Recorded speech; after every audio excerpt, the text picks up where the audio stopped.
Buenas noches, Buenas noches, ingeniero. Buenas Buenas noches. noches. buenas noches. Buenas noches, Vamos a, Inge. vamos a, bueno, a continuar con lo que estuvimos viendo ayer.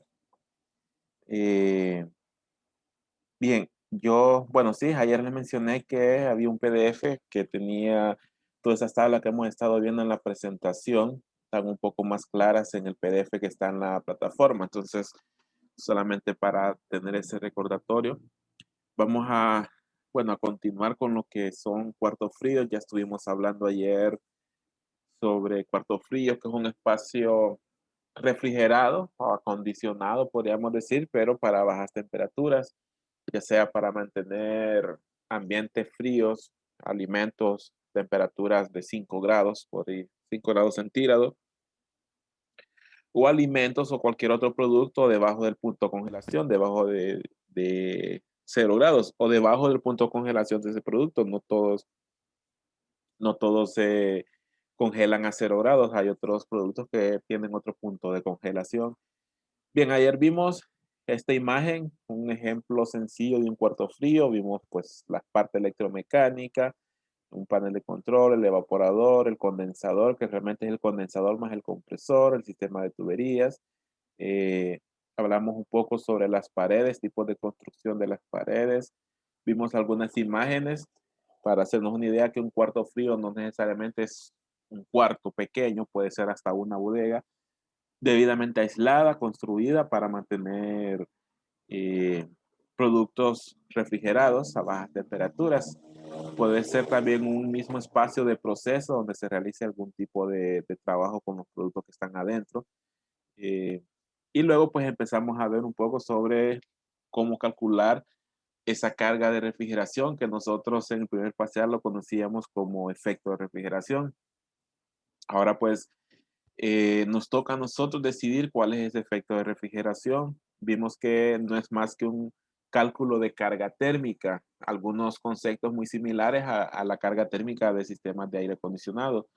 Aquí cambia un poco, hay, nos basamos bastante en tablas, en datos ya tabulados para calcular esos ganancias de calor. Vimos pues que esas ganancias de calor pueden ser por transmisión de calor por paredes, pisos o techos, que no es más que es conducción de calor. Su ocasión pues es muy similar a la de aire acondicionado, un valor U por un área por un diferencial de temperatura media. Es que aquí en refrigeración, este diferencial lo vamos a obtener de una tabla y el valor U pues también de una tabla. También vimos que otra ganancia de calor es por infiltración de aire al espacio refrigerado. Eh, eh, Ese ingreso de aire de los alrededores está a diferente temperatura a la cual se encuentra el cuarto, entonces debe enfriarlo el cuarto frío.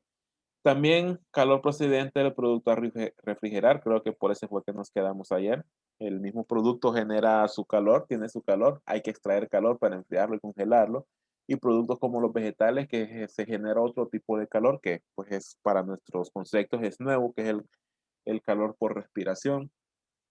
Y luego ganancia, otro tipo de ganancia como personas, motores, iluminación, etcétera.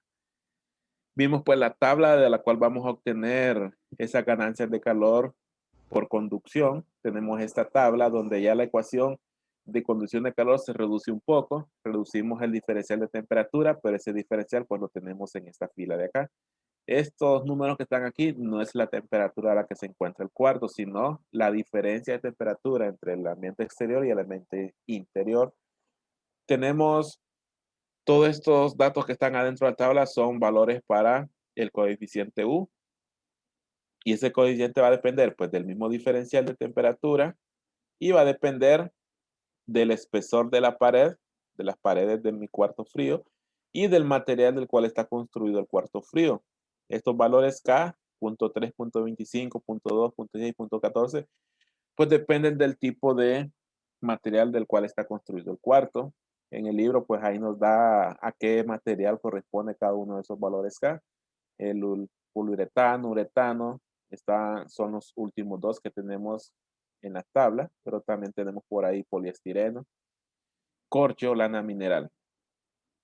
Bueno, ese es un ejemplo que después de ver el contenido vamos a ir viendo cómo utilizar las tablas.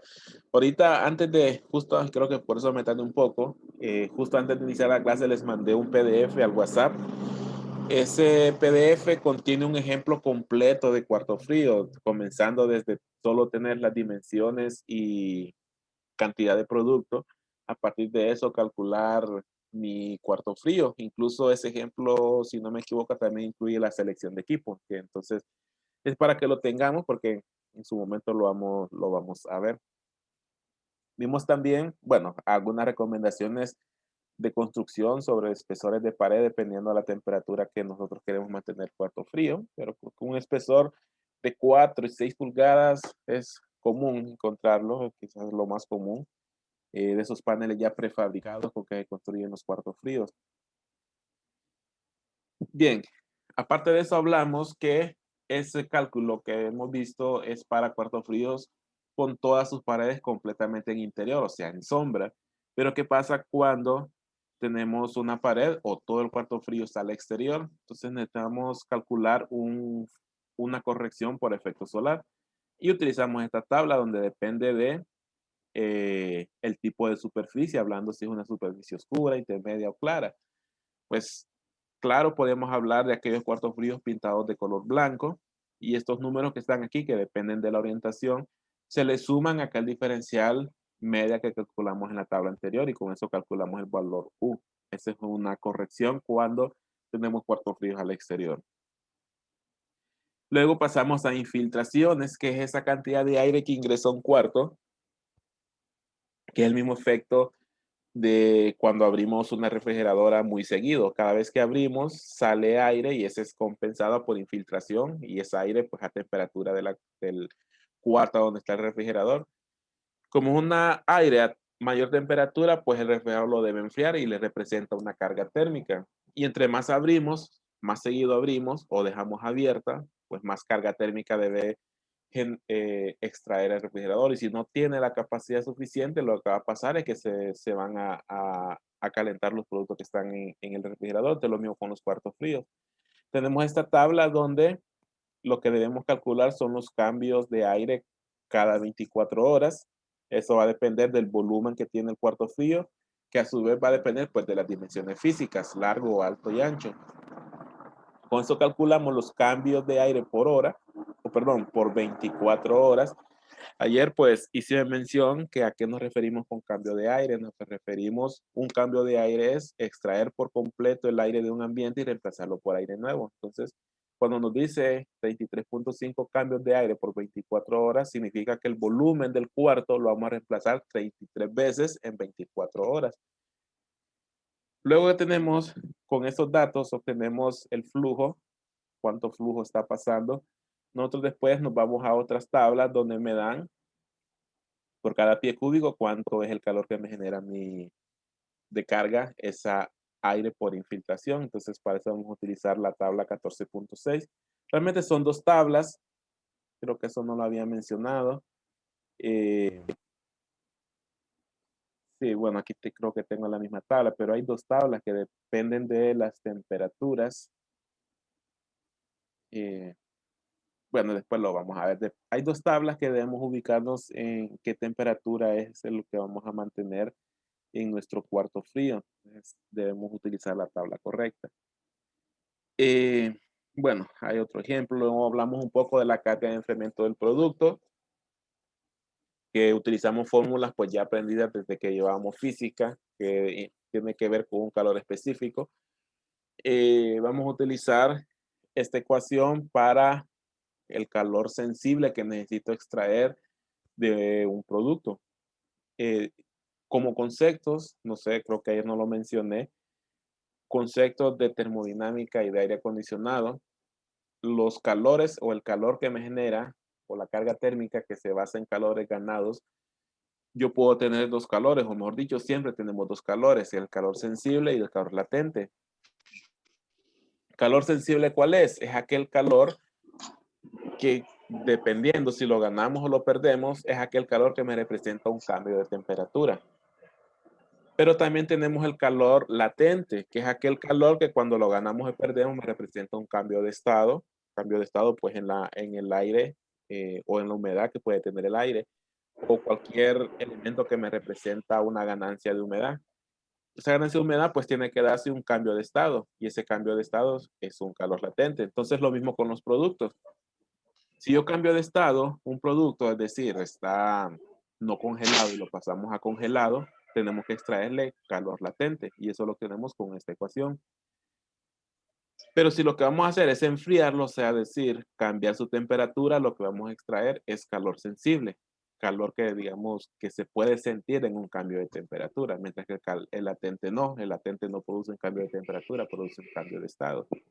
Todos aquellos elementos que tienen humedad, ya sea comida, las personas, todos producen calor latente. Equipos que solo tienen que ver con ganancia de calor, que producen cambio de temperatura, como resistencias eléctricas, ganancias por paredes, todas esas solo son calor sensible. Bien, también, bueno, se me había escapado. También tenemos otro tipo de calor que ya es específico solo de vegetales, frutas y verduras, que es el calor por respiración, que es un proceso fisiológico de las verduras que producen un calor adicional. Calor por respiración depende de la masa y de un coeficiente de calor por respiración. Luego, pues, vimos cuáles son las tablas donde tenemos esos coeficientes, es la 14.7 del libro. De ese podemos obtener esos coeficientes de calor específico arriba del punto de congelación, calor específico debajo del punto de congelación, el coeficiente de, bueno, calor latente de fusión, aquí lo llaman calor latente de fusión, lo podemos obtener de esta tabla 14.7, va a depender del tipo de producto, del tipo de producto va a depender la temperatura recomendada de almacenamiento, de este va a depender el punto de congelación y los calores específicos y el calor latente de fusión de ese producto.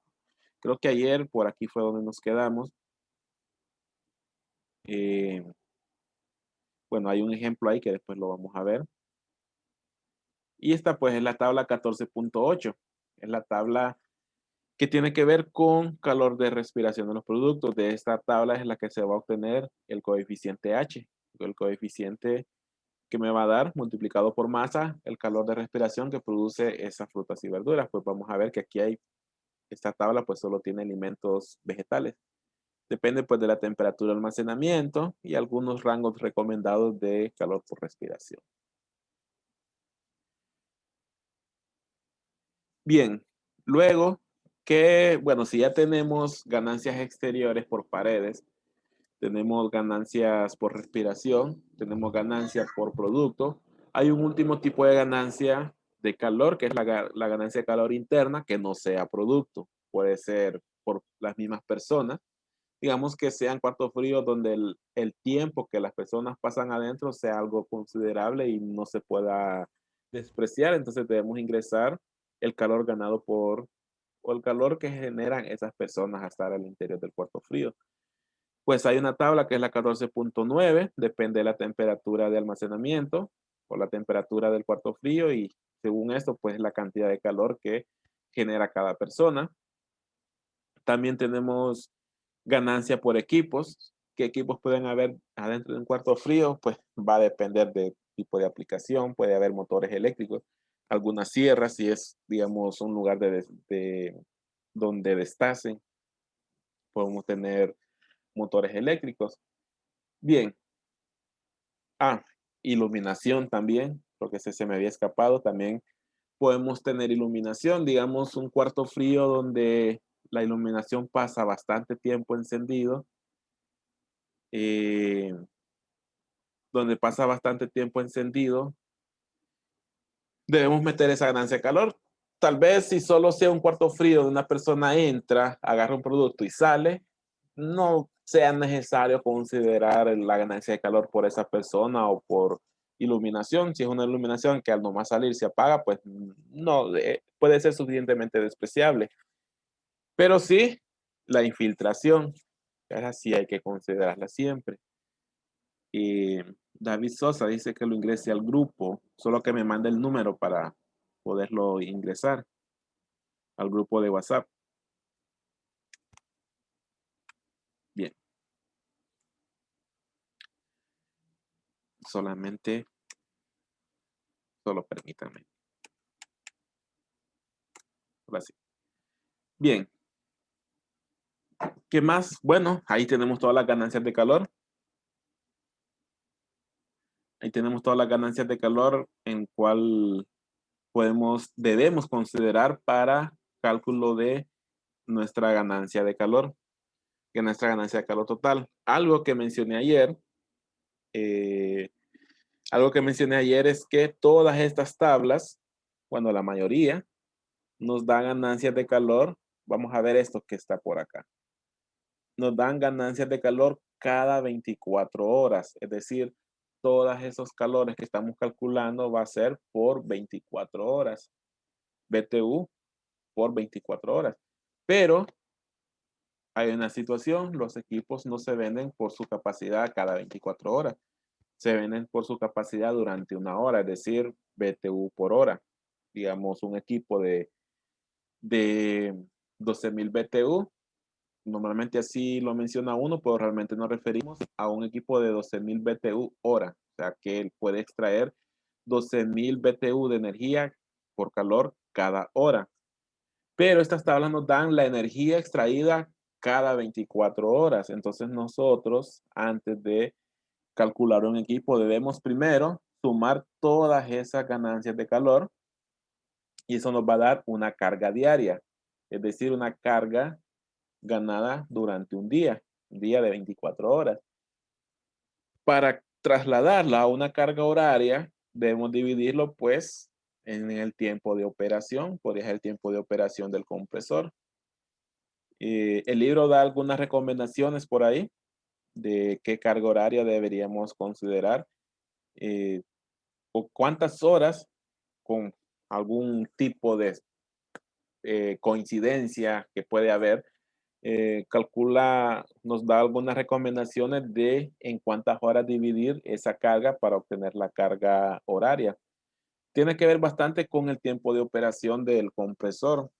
Si es un compresor que va a estar 24 horas trabajando, pues entonces solo se divide entre 24 horas. Si es un compresor que va a estar deteniéndose y apagándose, encendiendo y apagando, pues está un poco difícil, pero sería como sacar el tiempo efectivo que está encendido y ese tiempo efectivo que está encendido, él debe sacar toda la carga diaria y se divide entre esas horas y esa sería la carga diaria se divide entre las horas que uno podría estimar que está encendido y así obtendríamos la carga horaria. Pero digamos que el libro ya nos da algunas recomendaciones de en qué hora dividirlo. Pues ahí da algunas recomendaciones según la temperatura de almacenamiento que nosotros queramos. Para almacenamientos de más de 35 grados Fahrenheit, pues el libro recomienda dividirlo entre 16 horas. Y para cámaras de menos de 35, recomienda dividirlo entre 18 a 20 horas. Es pues una recomendación un tanto empírica para encontrar esta carga horaria. Bien, una vez que lo dividimos, ya obtenemos BTU por hora, así como está en este ejemplo. Y aquí pues ya con esto nosotros podemos irnos a los catálogos y buscar el equipo que cumpla con esta capacidad y a las condiciones que logremos dar. Digamos, tiene que tener la capacidad de extraer 22,500 BTU horas y proporcionar una temperatura interior de 35 grados Fahrenheit. Hay que tener siempre los dos conceptos, no solamente 22,500 BTU, pero tal vez a 20 grados, por así decirlo, o 50 grados. Entonces sí tenemos que tener en cuenta que el equipo debe poder sacar la cantidad de BTU hora, pero aparte de eso, poder proporcionar una temperatura interior, que sería la temperatura de almacenamiento. Pues de eso puede depender mucho el equipo, puede depender hasta el tipo de refrigerante a utilizar. Bien, eso es en cuanto al cálculo de cuartos fríos, cálculo de refrigeración, hasta llegar al efecto de refrigeración. Esta pues sería nuestro efecto de refrigeración que aprendimos en el primer parcial. A partir de ahí pues nosotros calculamos los equipos. Antes de continuar, se me había escapado, pero vale que ahí lo tengo en la presentación. Hay un dato adicional que sí también debemos tomar en cuenta, que es un diferencial de T, que es un diferencial entre la temperatura del aire del cuarto frío y la temperatura de saturación del refrigerante. Es decir, si pudiésemos meter un termómetro al cuarto frío y con otro termómetro medir la temperatura de saturación del refrigerante, o medimos la presión y con eso obtenemos la temperatura de saturación y restamos ese diferencial, nosotros también lo tenemos que tomar en cuenta para seleccionar el equipo. Y hay algunas recomendaciones que diferencial de test se recomienda que debería de tener entre el espacio interno del cuarto frío y la temperatura de saturación del refrigerante.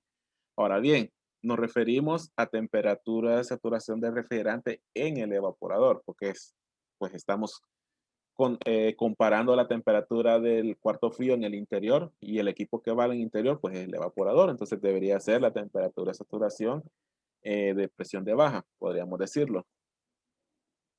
Bien, el libro también nos da algunas recomendaciones de qué DT se recomienda para eh, ciertos tipos de equipos dependiendo de el, el tipo de producto que vamos a tener.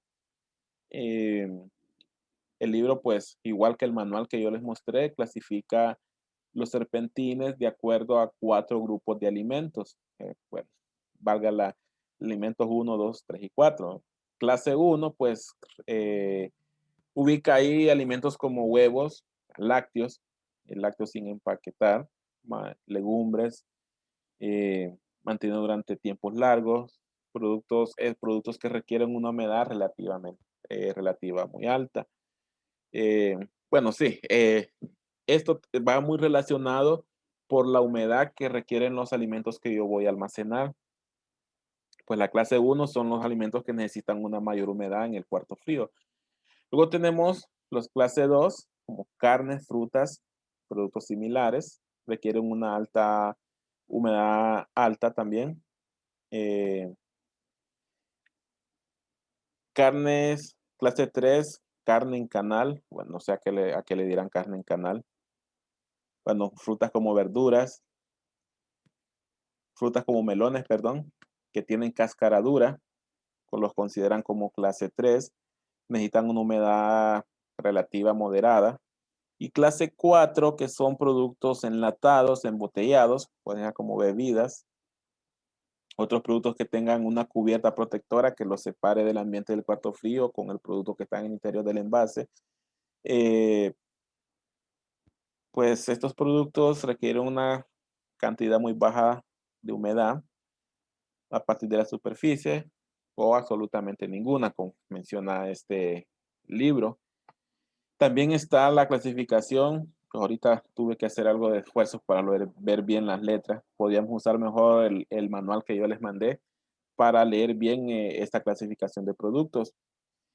Nosotros definimos, bueno, los datos que vamos a tener cuando diseñemos un cuarto frío va a ser el producto.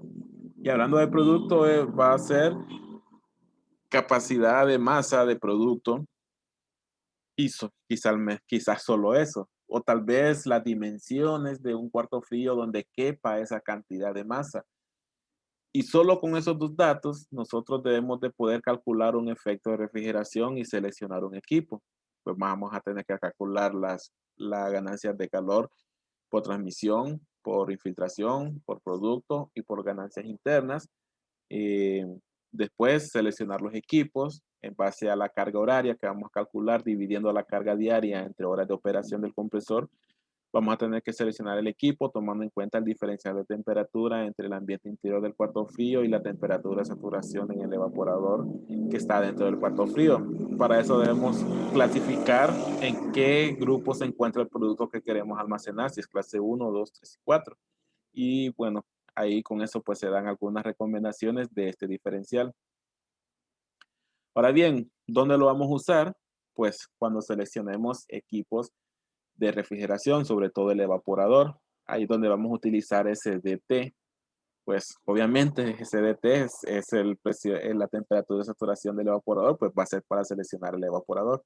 Para el condensador vamos a usar también un DT, pero allá va a ser la temperatura del ambiente exterior y la temperatura de saturación del refrigerante en el condensador. O sea, también vamos a utilizar ese diferencial de temperatura. Bien, solo para continuar con cuartos fríos, vamos a ver si nos ajusta para ver algo de tuberías de cobre. Algunas imágenes de cómo es un evaporador. Quizás las imágenes que tengo son más dedicados a cuartos fríos para uso comercial ligero, comercial, industrial.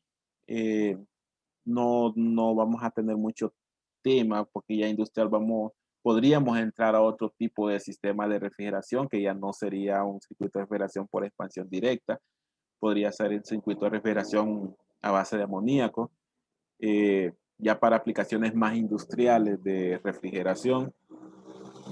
Ahora, ese es otro mundo y quizás no nos ajustaría a otro periodo para ver sistemas de absorción de amoníaco.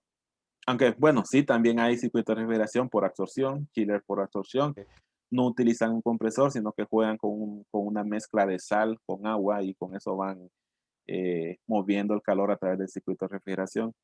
Bien, entonces vamos a dedicarnos a aplicaciones comerciales, comerciales ligeras, comerciales algo un poco mayor como en supermercado, pero aún hay supermercados donde utilizan otro tipo de refrigeración, condensadores, que son unos circuitos que uno los menciona como paralelas, que es como ir armando en módulos los condensadores. En este caso vamos a ver más aplicaciones un poco más comerciales, comerciales ligeras. Y pues tenemos ahí algunas imágenes de evaporadores. Vemos que es un poco diferente a rack. Rack se le llama de veras. Y otros tipos protoaire. Se le llama rack, sí. Ok. Si no me equivoco, eh, bueno, ese tipo de equipo personalmente no lo conozco, pero ahí Héctor, si nos puede aclarar. Si no me equivoco, en esos equipos yo puedo unificar similar a un circuito de refrigerante variable, siendo que yo puedo unificar condensadores en un condensador, varios cuartos fríos y utilizar varios evaporadores. Creo que ese es el principio de ese tipo de sistema. Sí, Eh, buenas noches. Sí, sí, así es, ¿verdad? así es, exactamente, sí. O sea, Voy a sí, ver si le comparto un informe de algunos equipos que están algo descuidados para que ahí lo pueda proyectar, ah, solo para para tener una idea de eso. conocimiento está bien. Sí, yo puedo, como que veamos estos tres evaporadores unidos a un solo condensador. Obviamente es un condensador con módulos que a medida yo voy incrementando la carga interior, pues voy incrementando los módulos en el condensador, similar al refrigerante variable de aire acondicionado. Bien, estos son unos evaporadores, pues tenemos ahí evaporadores bueno, casualmente los tres son de 3 ventiladores, pues va a depender la cantidad de ventiladores, va a depender de la cantidad de aire que necesito forzar para lograr extraer la capacidad de refrigeración. Pues de eso va a depender.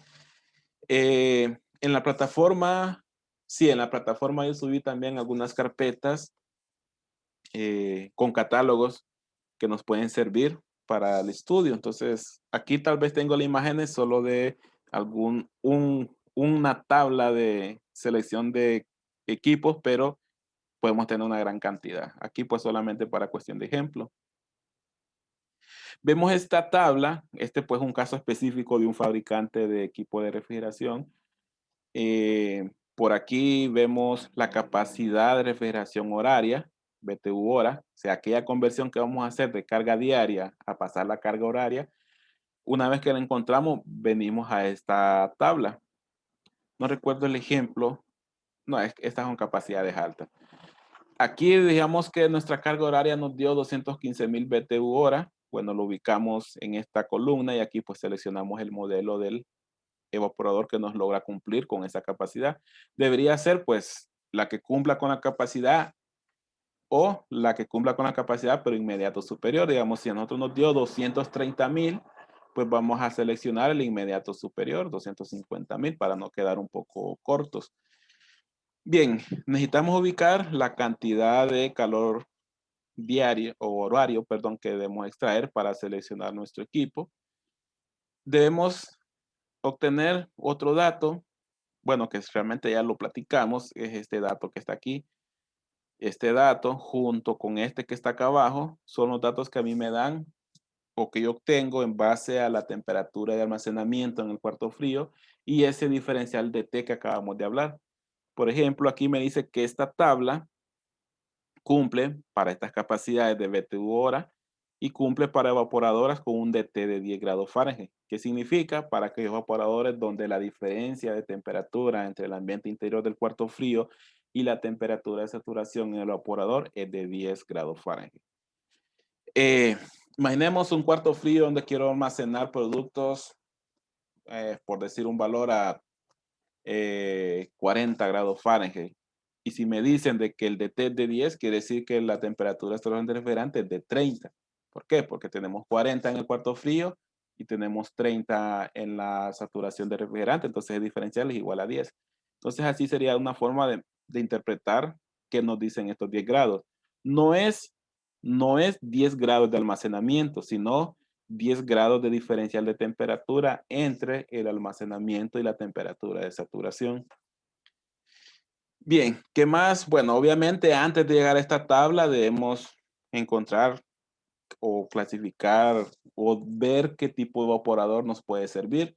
Tenemos evaporadores que tal vez por tener un cuarto frío demasiado bajo necesitemos un evaporador de bajo perfil. Entonces debemos ubicarnos en el catálogo. A partir de ahí, pues podemos seleccionar ya ubicando las tablas de capacidades. Eso en cuanto al evaporador. Bueno, otra tabla. A esta sí es una tabla de menores capacidades. Si vemos la anterior, va desde 105,000 hasta 525,000 BTU y la anterior de 215,000 BTU hora hasta 1.120.000 BTU hora. Vemos también el DT de 10 y el rango de temperaturas que puede lograr este evaporador, alrededor de 25 grados o un poco más. Quizás este sea un evaporador más para mantener helados los productos. Pero tenemos otros evaporadores que su rango de temperatura puede ser de menos 20. Eso significa ya evaporadores para mantener congelados el producto. Pues menos 20 grados es mucho menor a 32 grados Fahrenheit. 32 grados Fahrenheit es el punto de congelación para el agua. Pero hay productos que pueden tener su punto de congelación en 30 grados. Entonces, siempre hay que tomar en cuenta ese valor. Si yo quiero un cuarto frío solo para mantener frío mis productos, pues elegiría uno que diga más 20. Si yo quiero un cuarto frío para congelar, pues elegiría uno que diga menos 20. Y luego, pues los mismos conceptos de capacidad horaria y el diferencial de T. Luego, pues este fabricante ya dice que para lograr este almacenamiento, el DT que hablamos, y sacar 105,000 BTU, pues él utiliza este modelo y este modelo va relacionado a la cantidad de ventiladores, va seleccionado al modelo de serpentín, la dimensión de la aleta, largo de la aleta. La aleta, bueno, no, sí lo hablamos. La aleta son como esas laminitas que vemos en los serpentines, que muchas veces nos gusta doblarlas porque son bien blanditas. Pues esas laminitas de aluminio son las aletas. Entonces a eso se refieren estas dos columnas de acá. Bien, ¿qué horas son a todo esto? 8:46, creo que sí nos ajusta. Bueno, aquí hay otro condensador. Ya vemos aquí capacidades más pequeñas, de 13,000 a 71,000. Quizás este sí sea un evaporador para aplicaciones de cuartos fríos pequeños, digamos los cuartos fríos que podemos encontrar en un restaurante o en cuartos fríos pequeños de unos 3 por 4 metros cuadrados o 3 metros por 4 metros. Podemos encontrar más o menos este rango de capacidades. Este sería pues para uno de más 25 con un delta T de o un diferencial de temperatura de 10 grados Fahrenheit. Fahrenheit, sí, 10 grados Fahrenheit. Aunque aquí hace la conversión también, si lo queremos interpretar en grados centígrados, pues aquí están los datos también. Flujo de aire, Creo que si no me equivoco, creo que hace alusión a la cantidad de ventiladores. Sí, hace alusión a la cantidad de ventiladores que necesita estos evaporadores para mover el flujo de aire. Y luego, pues, algunos consumos energéticos, alimentación eléctrica que podemos tener a la hora de utilizar los manuales. Bien, condensadores. Cuando veamos este tipo de condensador o este tipo de equipo en una loza, en un restaurante, en un supermercado, pues es un condensador para cuarto frío, posiblemente. Eh, Así abiertos, pues era que lo veamos así abiertos o cerrados como el de abajo.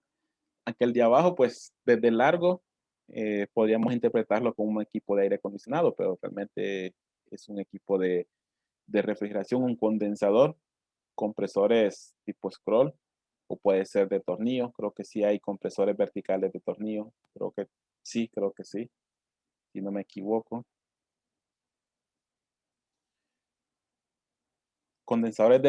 Hay condensadores de media temperatura también y para baja temperatura que son independientes. ¿A qué refiere que son independientes? ¿Uno a uno? No, me refiero a que ese mismo tipo de condensador que usted está mostrando, también hay formas de esos mismos que son de media temperatura, que Sí, oscilan entre 0 y 7 grados centígrados, y de baja temperatura se considera ya de 0 a menos 20 o menos 30 grados centígrados. ok. Sí, el condensador que puede trabajar con un evaporador para baja temperatura. Eh, Bien, ¿qué más? Bueno, creo que con este sí nos podríamos quedar ahora. Nos faltaría ver algo bueno, se me había escapado ver un condensador ya de mucho mayor capacidad.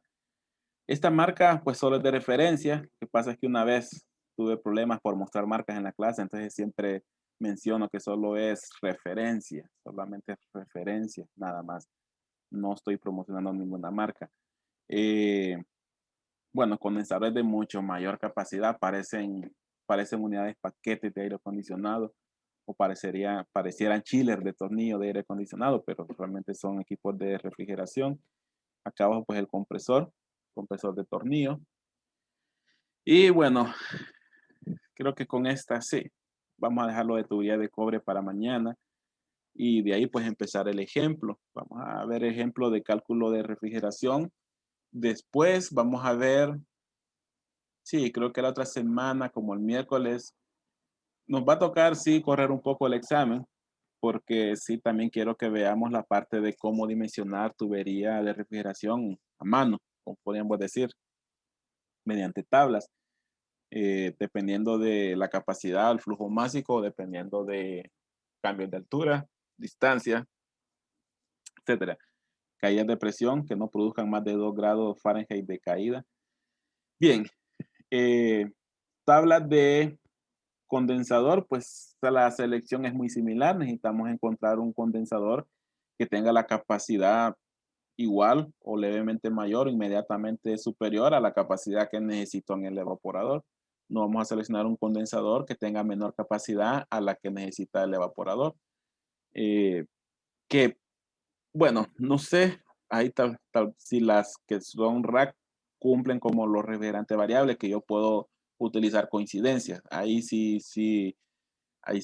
Héctor nos puede ayudar en eso, pero no sé si en los racks se puede hacer eso, como en circuito de refrigeración de refrigerante variable, que yo puedo utilizar una coincidencia y del 100% de los evaporadores puedo poner condensadores que cubran un 80%.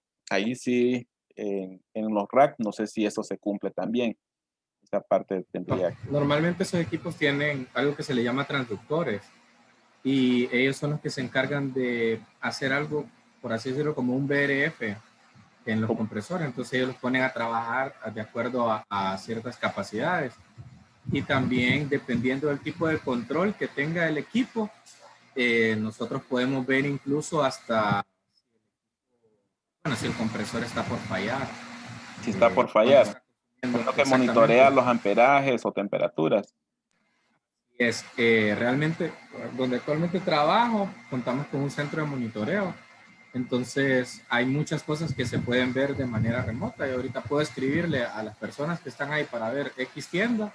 Ellos ahí me pueden mandar históricos de temperatura de 2 o 3 días, la cantidad de hielos que hace cada circuito, qué circuito es, a qué hora lo hace, cómo están seteados los sensores. Y también podemos ver en el caso de los transductores su funcionamiento, ¿verdad? Siempre hay partes mecánicas que uno siempre las debe de ir a ver, pero Sí, sí es algo que nos puede ayudar a o un monitorear diagnóstico, día a día, pues. sí. Similar a los chillers con monitoreo remoto que realiza un tren, realiza un Daikin, realiza un carrier, que remotamente pueden ver las condiciones de operación de acuerdo a los parámetros de monitoreo. Bien, entonces, sí, nos quedaríamos aquí. Terminamos de ver mañana. Tal vez nos hace falta ver un poco más la tabla. La vamos a terminar de ver mañana. Y sí, y luego pues pasaríamos al ejemplo y después a dimensionamientos de tuberías. Y por último miraríamos seleccionador ya en línea, bueno, o no en línea, pero sí herramienta de cálculo de equipos de tuberías. Tenemos por ahí algunos fabricantes que desarrollan sus propias herramientas y pues, que son muy útiles y podemos utilizarlas. Siempre recordando pues que solamente es cuestión de referencia, no es cuestión de referencia por términos de aprendizaje. Bien, entonces continuamos mañana. Mañana es miércoles. Creo que hemos avanzado suficiente en estos 2 días. Creo que vamos bien. Entonces continuamos mañana. Ingeniero, buenas noches. Buenas noches. Gracias, ingeniero. Buenas noches. Bueno, ¿Qué, Inge? Buenas noches. Ingeniero, Bueno. una pregunta. Sí. ¿Ya subió las clases anteriores? bueno, realmente hablo la de ayer. No, todavía no. En bombas también. En bombas solo ayer, creo. Hoy no tuve problemas de internet. Sí, hoy no la dio, pero es que estuve viendo y no me aparecía. No, la de ayer no, porque tengo corrido a las clases casi, entonces el mismo día se me hace bien difícil subir el video, casi siempre Ok, espero hasta ingeniero. el jueves o Disculpe que me viernes. moleste. Bueno, No, está bien, gracias. bueno. Buenas noches, ingeniero. Buenas noches. Buenas noches, ingeniero. Buenas noches.